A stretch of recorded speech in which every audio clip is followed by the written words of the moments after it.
picture this. It's Wednesday, June 24, 2026. Right. And the rain is just absolutely pouring down in Guadalajara, Mexico. I mean, torrential rain. Oh, it was a mess. Yeah, totally. And inside a very tense, incredibly loud Estadio Akron, Colombia's attack is crashing against DR Congo's defense like a wave hitting a brick wall. Just relentless. Exactly. We are looking at a high-stakes Group K clash where every single pass just feels heavy with consequence. So welcome to this custom-tailored deep dive. Our mission today is twofold for you. First, we are going to completely deconstruct this 1-0 tactical thriller just to really understand the chess match that unfolded on that wet grass. Yeah, the tactics were wild. They really were. But then we're going to zoom way out. We want to explore how this single match connects to, massive shifts in global football. We're talking from Africa's historic representation at this World Cup to the gritty origin stories of the players, right down to the changing faces and voices of the broadcasters bringing this tournament into your living room. Because you really can't appreciate what happened in that Guadalajara rain without understanding the broader ecosystem around it. You know, the tactical battles, they're just the surface layer. So let's start right there on the surface, on the pitch. We are looking at a classic clash of styles. You have the irresistible force meeting the immovable object. Right. Colombia came into this game scorching hot. I mean, they were riding the momentum of a 3-1 win over Uzbekistan. Well, DR Congo, they had just stunned the footballing world, honestly. Yeah, by grinding out that 1-1 draw against Portugal, a massive European powerhouse. Which set up a fascinating dynamic from the very opening whistle. So Néstor Lorenzo, Colombia's head coach, he deployed a 4-2-3-1 formation. Right. And for those who don't spend their weekends analyzing tactical whiteboards, that is a system entirely built on heavy, suffocating possession. It's all about control. Exactly. The two holding midfielders dictate the tempo, and that allows the attacking players to just swarm the penalty box. And Colombia did exactly that. They really did. They dictated the pace so completely that they managed to fire off 5 shots on target before the referee even blew the whistle for the first half hydration break. Okay, let's unpack this, because watching Colombia's attack in that first half felt exactly like watching a master safecracker trying to pick a bank vault where the internal locks just keep changing every few seconds. That is a perfect way to describe it. Right, because they were trying every conceivable combination, probing every single angle. But Sebastian de Sabre, the coach for DR Congo, had this brilliant response. He really did. He set up this incredibly rigid 5-3-2 formation. Yeah, he used a stubbornly disciplined defensive block and was anchored by center back Chancel Mbemba to just completely frustrate the South Americans. To use your safecracker analogy, DR Congo wasn't just changing the locks. They were slowly locking Colombia inside the room. Oh, wow. Because the mechanism of a 5-3-2, it's designed to compress all the playable space in the middle of the pitch. Okay. So you have 3 center backs just clogging the penalty area, and they're shielded by 3 central midfielders. Which creates that total tactical stalemate. Exactly. And the stalemate in the middle was particularly striking because DR Congo didn't just sit back blindly. They had highly specific assignments. Right. Like midfielder Samuel Mutusami was explicitly tasked with suffocating the space around Colombia's creative maestro, James Rodriguez. Oh, man, he was everywhere. This is essentially stepping on James's shadow for an hour, just jamming the dial every single time James tried to turn and dictate the play. And you could physically see the toll that took. Yeah. By the 58th minute, Lorenzo realized his master safecracker was just totally exhausted. Yeah, he was done. He had to sub out a completely gassed James Rodriguez, bringing on Juan Quintero and John Cordoba just to try and find, a fresh combination to break that DR Congo lock. Which brings us to the why behind DR Congo's setup. Because that 5-3-2, it wasn't desperate backs-to-the-wall defending. It was a deliberate, calculated trap. Right, it wasn't an accident. Not at all. By drawing Colombia's fullbacks deep into their own half, DR Congo was actively designing open grass behind them.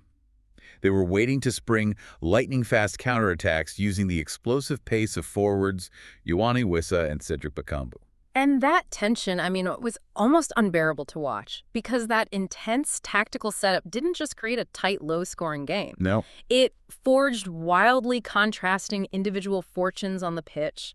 It created unlikely heroes and honestly bizarre personal nightmares right in front of us. Yeah, really good. Take Luis Diaz, for example. The Liverpool star had an absolute nightmare of a match day. We were talking about a guy who was flagged for offside a staggering 5 times. 5. Which is just unheard of for a player of his caliber. Exactly. He actually put the ball in the back of the net twice, only to have both goals entirely chalked off by the flag. So frustrating. The frustration was just radiating off him. At one point, after a brutal physical battle with DR Congo's Aaron Wan-Bissaka, Diaz just crashed to the turf, head in his hands in total despair. Diaz getting caught offside 5 times wasn't just bad luck, though. It goes right back to the mechanics of that DR Congo low block we were talking about. How so? Well, Diaz is used to playing in the Premier League against teams that hold a high defensive line, right? That leaves 20 yards of open grass behind the defenders for him to sprint into. Oh, I see. But here, DR Congo sat so incredibly deep that the space behind them was the size of a phone booth. Diaz was trying to time his explosive runs into a totally compressed area, and he just kept mistiming it by a fraction of a second. Wow, yeah. And while Diaz was suffering on one end, you had this incredible heroic defiance on the other end from DR Congo's goalkeeper, Lionel Mpazzi. Oh, he was magnificent. Wait a second. We always glorify the goal scorer, but isn't Mpazzi the real story here? I mean, we are looking at a French-born, former PSG Academy product who now plays as a backup keeper for Le Havre. A club fighting relegation in France, yeah. Exactly. And he puts on an absolute masterclass against elite world-class attackers. What's fascinating here is how tournament football uniquely elevates these unlikely figures. Right. In club football, the narrative is usually dominated by massive budgets and superstar names. But in a one-off World Cup match, a player like Mpassi, backed by pure sheer resilience and national pride, can entirely neutralize overwhelming talent. It's just incredible to witness. He ended the night making 8 spectacular saves.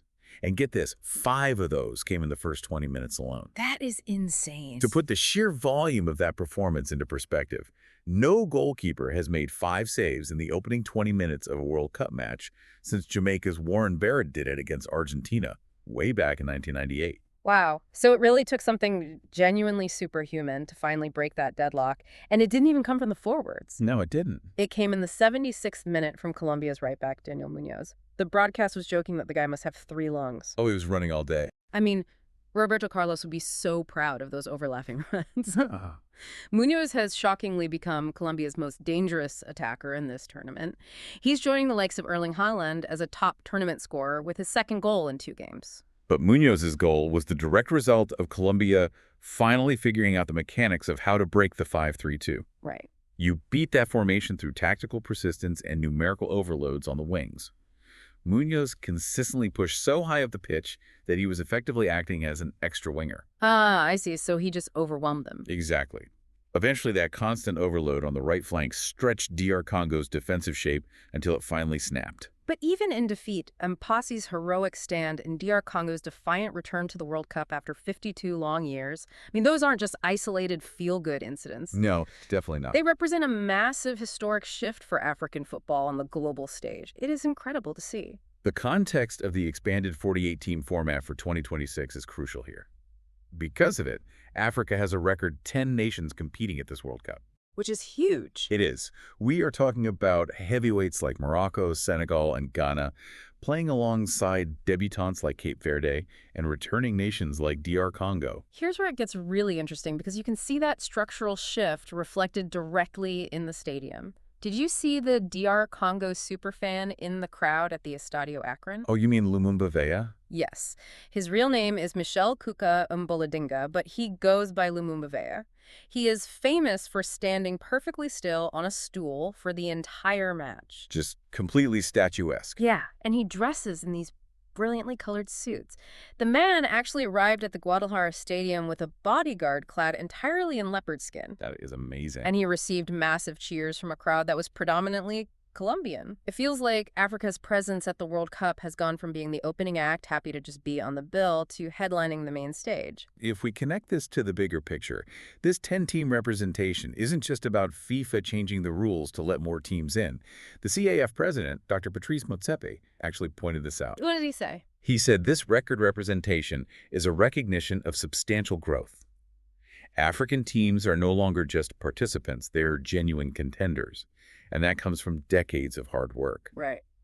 We are seeing the results of massive grassroots investment and significantly better coaching infrastructures.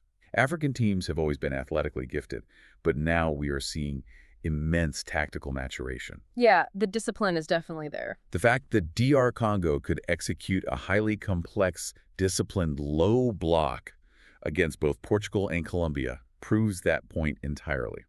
It's amazing how this tournament forces us to look at different parts of the world. And honestly, it's changing who is explaining the game to us, too. Absolutely. Because as this global representation on the pitch diversifies, the way we, the fans, are consuming the tournament is totally transforming. Completely. Just think about the morning routine now. Fans are literally setting their alarms on apps like podcast alarms so they can wake up to top-tier, in-depth tactical analysis. We're talking shows like The Guardian Football Weekly, The Totally Football Show, and Men in Blazers. We are obsessed with the details now. The demand for intelligent, nuanced discussion has never been higher, and the broadcast networks have had to evolve tremendously to meet it. Right. Like for the Colombia DR Congo match, the English play-by-play team featured Tyler Terrans and Maurice Edu, while the Spanish broadcast was led by Jose Boz and Daniel Angulo. But when you zoom out to the wider 2026 broadcast picture, the shift is undeniable. The coverage is heavily shaped by top-tier female presenters leading the charge on major networks. You have key figures at the BBC like Alex Scott, the former Arsenal and England defender, working alongside Gabby Logan and Kelly Cates. Yeah. And over on ITV, the coverage is anchored by Laura Woods and Semra Hunter, featuring managerial insight from Emma Hayes and Christina Unkel breaking down the referee analysis. It's fantastic. So think about this for a second. Does having a legendary manager like Emma Hayes or an elite former defender like Alex Scott fundamentally change what we as fans learn from a broadcast compared to the traditional talking heads of the past? Oh, it absolutely changes the fundamental analysis. Yeah. It entirely broadens the perspective you are receiving. Oh, so?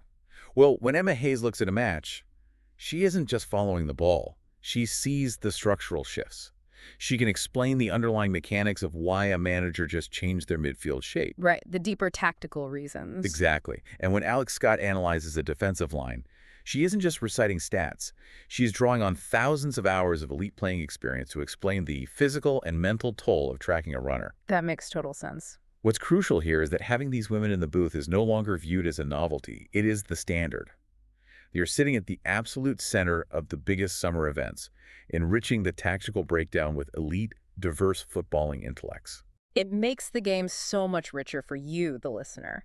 But from the world-class broadcasters breaking down the game, we also have to remember the subjects of their analysis. The players. Right. The players themselves often undergo unimaginable, gritty journeys just to become a talking point on our morning podcasts. The human element behind the tactics is often the most compelling part of the sport. We see the finished product on the pitch, but the path to get there is rarely easy. The story of 24-year-old Brazilian forward Igor Thiago perfectly illustrates this. He just earned his maiden call-up to the national team, but his backstory, it is just staggering. It really is. His father passed away when he was only 13 years old. To survive, he worked carrying fruit at a street market in Parana. He even worked as a bricklayer before he ever had the chance to turn professional. And his path to the top of the game was entirely unconventional. He didn't just glide into a top European academy as a teenager. Far from it. He started at Cruzeiro in Brazil and then made a move to Ludogorets in Bulgaria. Imagine the mechanics of that transition for a young man.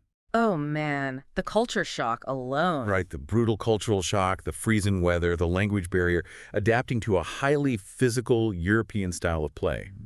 But he adapted. He moved to Belgium and is now starring for Brentford with an incredible 22 goals across all competitions this season. He shared a quote that honestly just stopped me in my tracks. He said that as a teenager, he used to run 10 to 15 kilometers a day just to get around and train. Unbelievable. Because he built that incredible physical engine early on, he says his current life in professional football feels easy. Wow. He is entirely driven by providing for his mother, Maria Diva, and being a role model for his two children. Okay, wait. Bricklayer and fruit carrier to Premier League star and Brazil international. That's the ultimate started from the bottom story.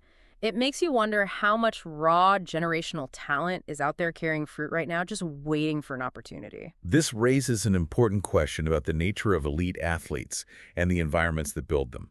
It highlights the incredible mental resilience required to make it to the top. Players like Thiago, or the incredibly gritty DR Congo squad we saw today in Guadalajara, they don't just survive immense pressure, they are actively forged by it. Yeah. Working as a bricklayer builds a literal physical core strength that makes Premier League center backs bounce off you. But more importantly, it builds an internal drive you simply cannot teach on a pristine training ground. That's a great point. When you've laid bricks to feed your family after losing your father, the pressure of a World Cup match takes on a very different context. The fear of failure is entirely different. So what does this all mean? We've taken quite a journey today. We really have. We started by exploring the mechanics of a tactical gridlock and Luis Diaz's offside nightmares in the rain of Guadalajara. Then we zoomed out to look at the historic rise of 10 African nations utilizing grassroots tactical maturation to challenge the global hierarchy. We examined the shifting media landscape, where elite female broadcasters are changing how we understand the structural mechanics of the game. And we finish with the sheer, forged human resilience of players like Igor Thiago. It means that every match you watch is the culmination of 1,000 unseen struggles and tactical evolutions. The World Cup is so much more than just the 90 minutes of football on the grass. We want to leave you with a final thought to chew on. When you sit down to watch the next massive Matchday 3 clash like Colombia traveling to Miami to face Cristiano Ronaldo's Portugal, we challenge you to look beyond the ball. Right. Look deeper. Try to spot the mechanics of a team dropping into a disciplined low block. Look into the stands and notice the dedicated superfans standing perfectly still, proudly wearing their culture. Listen closely to the diverse expert voices in the commentary box breaking down the structural adjustments. Yeah. And as you watch those athletes sprint across the pitch, imagine the unseen, gritty journeys they took, the bricks they may have literally laid just to step under those stadium lights. What other incredible human stories do you think are hiding in plain sight? Keep exploring and enjoy the games.